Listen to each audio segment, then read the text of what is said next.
Halo kaum intelektual sekalian. Wow, gila, gila, gila. Luar biasa. Gila. Menurut saya, hal ini akan bikin warga Konoha kejang-kejang, kelonjotan berjamaah. Video ini akan dibenci oleh warga Konoha. Video ini akan ditinggalkan oleh warga Konoha, terutama pendukung daripada Iran.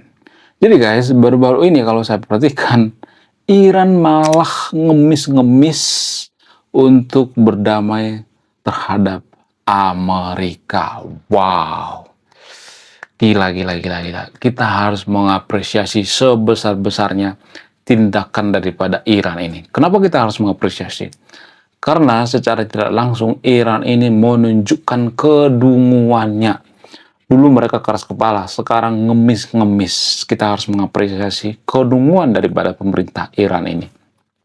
Bayangkan, pemerintah Iran itu adalah salah satu pemerintah yang paling korup di dunia. Tapi dibela mati-matian oleh warga Konoha.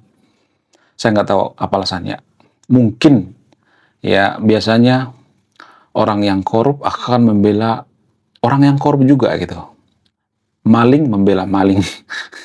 Bayangkan pemerintah Iran itu adalah maling, tapi kita bela mati-matian. Wow, luar biasa. Luar biasa kebodohan warga Konoha. Kita harus mengapresiasi kebodohan warga Konoha. Nah, yang jadi pertanyaan, kenapa warga Konoha itu mendukung mati-matian Iran, padahal pejabat Iran itu maling? Ini menurut data guys ya, menurut data dari transparansi. Jadi kalau mau bantah, bantah pakai data. Jangan bantah pakai emosi gitu, apalagi marah-marah gitu. Jadi guys, ternyata baru-baru ini Iran malah ngemis-ngemis terhadap Amerika. Nah yang jadi pertanyaan, apakah blokade Amerika kali ini sangat-sangat berbahaya sehingga Iran ngemis-ngemis gitu ya? Mohon-mohon sama Donald Trump mengajukan proposal, ya berapa kali mengajukan proposal, sehingga Donald Trump mengatakan no, nehi, nehi, nehi, nehi, kata Donald Trump. Nah, yang jadi pertanyaan, kenapa Donald Trump sekarang ini jadi jual mahal? Padahal kemarin Donald Trump pengen berdamai. Sementara sekarang ini Donald Trump sudah mulai cuek. Donald Trump sekarang ini sudah mulai move on gitu ya. Move on dari perang Timur Tengah. Bukan berarti dia menarik tentara, tapi dia sudah menggunakan jurus-jurus yang sangat jenius, yaitu pengalihan isu menggunakan alien ataupun UFO. Jadi guys, ternyata UFO dan alien ini sengaja dimunculkan oleh Donald Trump. Supaya apa? Supaya orang-orang Amerika itu perhatiannya teralihkan. Supaya Amerika itu, masyarakat Amerika itu bersatu gitu ya. Orang Amerika juga banyak yang percaya dengan teori konspirasi guys. Ya, banyak yang percaya dengan UFO gitu. Sehingga kalau isu ini diangkat, orang Amerika akan bersatu dan mereka teralihkan perhatiannya dari Iran. Karena kemarin-kemarin Donald Trump di demo ya, demo jutaan orang.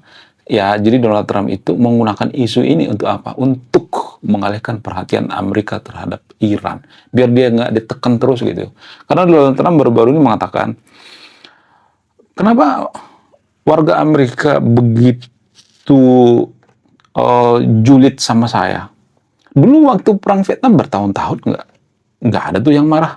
Tapi saya cuma beberapa bulan di Iran, kok banyak orang yang julid? Itu kata Donald Trump. Jadi menurut saya pribadi ini argumen yang sangat jenius sekali ya.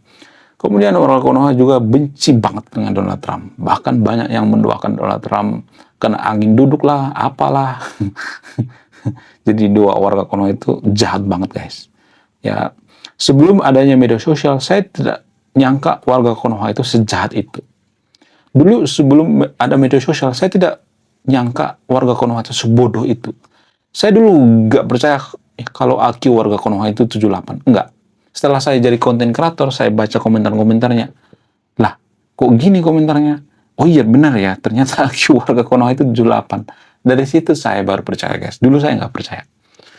Nah, yang jadi pertanyaan, kenapa Iran justru ngemis-ngemis terhadap Amerika? Apa alasannya? Apakah karena mereka sudah mulai kekurangan duit gitu? Apakah karena mereka sudah mulai kekurangan energi gitu? Apakah karena gaji-gaji guru yang ada di sana, gaji-gaji PNS yang ada di Iran itu sudah nggak dibayar lagi tuh? Bagaimana fakta yang sebenarnya? Jadi di video ini saya akan bongkar sampai ke akar-akarnya. Saya tidak akan berpihak di video ini, saya akan bongkar sampai ke akar-akarnya. Jadi guys, ternyata belum kita lanjut. Jadi guys, kemarin ada yang nanya, lu apa sih kontribusinya bagi negara ini? Lu kontribusi saya ini guys ya, nulis buku, judulnya Budi Tanpa Pekerti. Ini temanya bahas tentang agama. Kemudian sama luka kisah dalam buku ini, ada seorang kiai bingung memilih antara mau menyelamatkan hutan atau menyelamatkan 1000 anak yatim. Link pembeliannya ada di pin komentar video ini. Ternyata guys, suka nggak suka, mau nggak mau, ternyata Iran itu sekarang lagi terjepit. Walaupun Iran terjepit secara ekonomi, warga Konoha itu tidak pernah mengakui. Warga Konoha selalu mengatakan Iran tidak pernah kalah. Kalau Iran kalah, maka kitab suci akan dipertanyakan. Kalau Iran kalah, maka statement atau doktrin yang mengatakan bahwa Iran itu bangsa yang diberkati, Iran itu bangsa favorit Tuhan, Iran itu adalah tentara Allah, maka ini akan runtuh, akan mati total.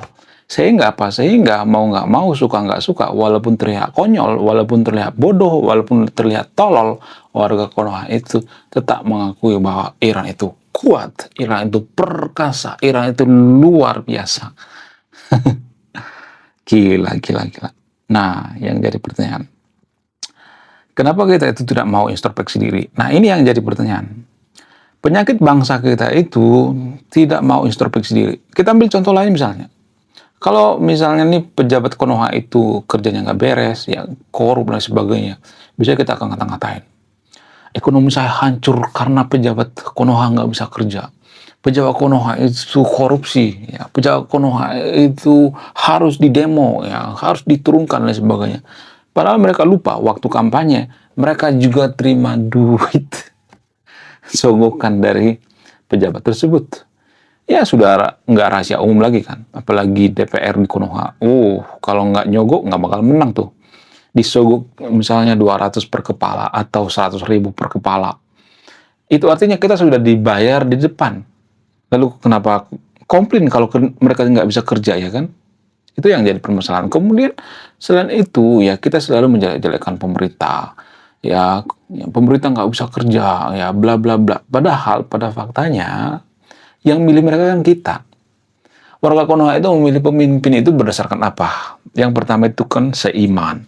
Walaupun nggak bisa kerja, walaupun kerjanya korupsi, walaupun pernah bermasalah, ya pernah di penjara, pernah melakukan hal-hal yang tidak senonoh gitu ya, melakukan kejahatan, kriminal dan sebagainya, nggak jadi masalah.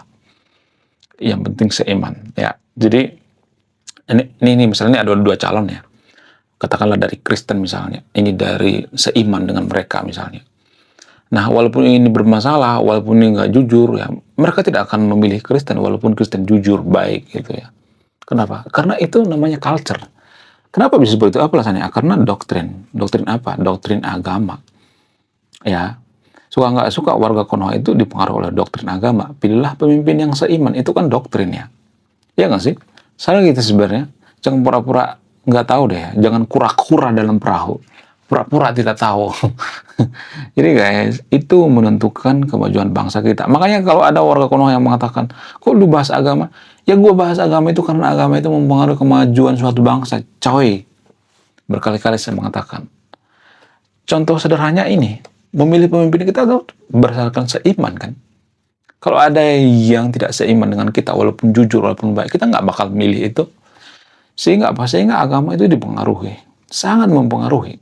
Ya, itu tanpa kita sadari. Jadi banyak warga Konoha mengatakan, kok lu bahas agama? Ya karena agama itu mempengaruhi kemajuan suatu bangsa. Banyak keputusan kesalahan itu dipengaruhi oleh agama, termasuk memilih pemimpin. Kemudian, selain itu, ternyata warga Konoha itu banyak yang mabuk agama, sehingga mereka membela mati-matian Iran. Walaupun Iran itu tidak bisa kerja, pemerintahannya korup, ya tetap dibela mati-matian. Dan menurut saya pribadi ini tidak produktif ya. Bangsa yang maju itu adalah bangsa yang mau mengakui kekalahan. Akui aja kekalahan daripada Iran. Yes. Ya, Iran itu kalah karena bodoh, karena teknologinya usang. Ya, jangan sedikit-sedikit Iran punya nuklir. Guys, punya nuklir itu bukan sesuatu kebanggaan. Bukan. Kita juga bisa punya nuklir kok.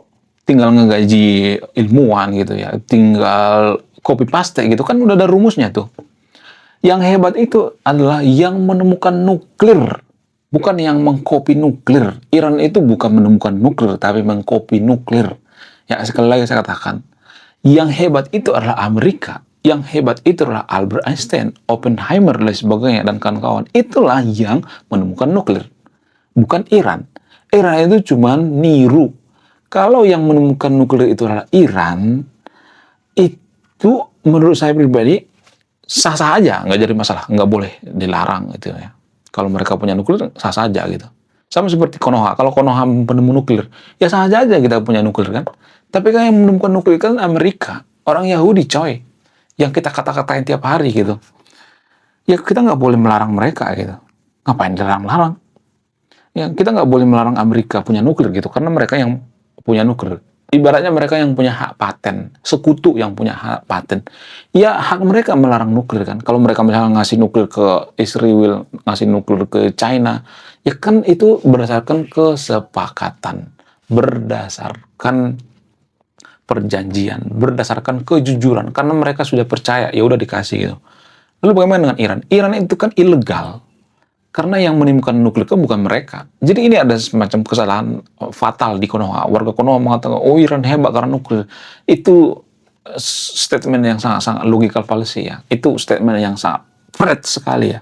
Itu statement tai kucing gitu. Ya kalau Iran itu hebat, Iran lah yang menemukan nuklir.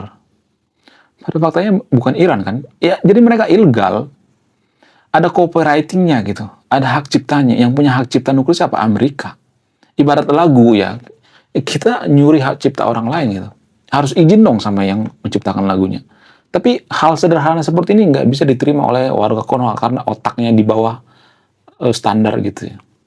Di bawah IQ star gorila gitu. Nggak pernah berpikir sejauh ini. Lalu bagaimana dengan Pakistan? Ya Pakistan dipercaya oleh Amerika, izin dengan Amerika gitu. Karena Amerika melihat Pakistan itu nggak aneh-aneh gitu. Kenapa kita nggak dikasih nuklir? Ya karena mereka nggak percaya dengan kita. Gimana supaya kita dapat nuklir? Ya kita harus dipercaya gitu. Kalau kita nggak dipercaya, ya nggak bakal dapat nuklir. Kemudian ada satu keanehan, kalau saya perhatikan, atau satu fakta unik seputar nuklir. Jadi guys, kalau suatu negara itu punya nuklir seperti China, seperti Rusia, dan lain sebagainya, biasanya orang akan takut menyerang mereka. Biasanya seperti itu. Seperti Israel misalnya. Orang akan takut menyerang. Kenapa? Karena ada pertahanan. Ada self-defense gitu. Kita ambil contoh seperti Ukraina misalnya. Kenapa Ukraina itu diserang oleh Putin gitu? Kenapa? Apa alasannya? Karena Ukraina nggak punya nuklir. Dulu Ukraina punya nuklir, guys. Dulu banget punya nuklir. Tapi sekarang nggak punya nuklir. Ketika dulu Ukraina punya nuklir, nggak berani tuh Rusia nyerang Ukraina. Tapi ketika mereka nggak punya nuklir, mereka diserang. Nah, yang jadi pertanyaan. Apakah nuklir itu sebenarnya pertahanan yang bagus? Yes, saya harus mengakui. Itulah alasan kenapa Iran pengen nuklir, biar mereka nggak diserang gitu. Tapi kan permasalahannya kan Iran tuh bikin proksi Hizbullah, ya Houthi dan sebagainya. Itu yang jadi permasalahan. Jadi guys, untuk menganalisis kejadian yang ada di Timur Tengah ini supaya kita tidak terkena hoax ya, kita harus menyampingkan agama dulu gitu. Bukan berarti agama itu tidak penting ya, disclaimer on ya. Tapi kita harus berpikir bahwa ternyata ini ada hubungan dengan agama, ini ada kaitan dengan agama. Sehingga apa? Sehingga kita, ya kalau saya perhatikan itu kita lebih fokus terhadap yang namanya agama daripada fokus pada kebenaran atau fokus pada isu-isu yang sangat luar biasa. Menurut kalian gimana? Coba tulis kolom komentar ya. Saya tidak akan berpihak di video ini. Silakan simpulkan sendiri ya. Wah, gila, luar biasa. Akhirnya buku kedua dan ketiga gua rilis juga. Buku kedua gua ini judulnya Budi Tanpa Pekerti. Dari judulnya sudah menarik. Dan kisah daripada buku ini sangat-sangat dilematis sekali. Dimana karakter dalam buku ini bercerita, ada dua pilihan yang sangat sulit. Yang pertama, ketika seorang tokoh dalam buku ini tidak bawa-bawa agama saat kampanye, maka dia bisa dipastikan kalah. Tapi ketika bawa-bawa agama dalam kampanye, ketika dia bawa-bawa kalimat insya Allah, maka dia bisa dipastikan menang. Nah, yang jadi pertanyaan, kalau Anda di posisi karakter dalam buku ini, mana yang Anda pilih? Ini temanya sangat cocok dengan tema channel ini, bahas tentang agama. Kemudian tidak hanya ini juga menarik guys ya, Tanah Luka. Dari judulnya juga udah kelihatan ya, ini cerita penuh dengan luka. Dimana kisah dalam buku ini ada seorang kiai yang sangat-sangat dilematis. Dia bingung memilih antara menyelamatkan hutan atau menyelamatkan 1.000 anak yatim. Jadi kalau Anda di posisi buku ini, mana yang Anda pilih? Nah, yang menarik dari kedua buku ini adalah menggunakan sudut pandang sastra Nobel. Kapan lagi ya kan baca buku yang setara dengan buku Nobel. Wow, luar biasa. Silahkan di check out sekarang juga. Kalau nggak di check out juga nggak apa-apa. Karena saya nulis buku itu bukan nyari duit sebenarnya. Ya, karena saya pengen berkontribusi terhadap kemajuan bangsa kita. Itu tujuan saya nulis buku ya. Jangan lupa, link pembeliannya ada di pin komentar video ini. Oke guys, sekian video ini. Terima kasih sudah memahami. Saya kaum intelektual, salam rasional.